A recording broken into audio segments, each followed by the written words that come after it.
What happened to your phone, you said, miss? So I went to the store and I gave it to my son. I put something on for it and then he just dropped it on the floor. And the screen just blacked out. I can hear the messages, but I can't see nothing. Oh my gosh. Don't worry. I got you.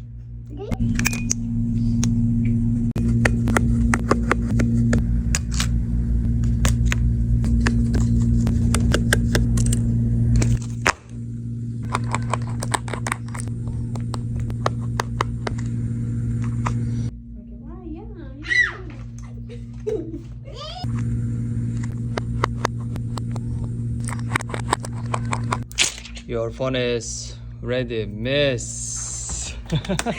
You're never using my phone again. Thank This you. is amazing. That You're was welcome. so quick. That was I super love it. fast. Ooh, it does look nice. It looks very good. I'm about to Thank break you. mine so I can come back. Yes, you should break it. Thank you.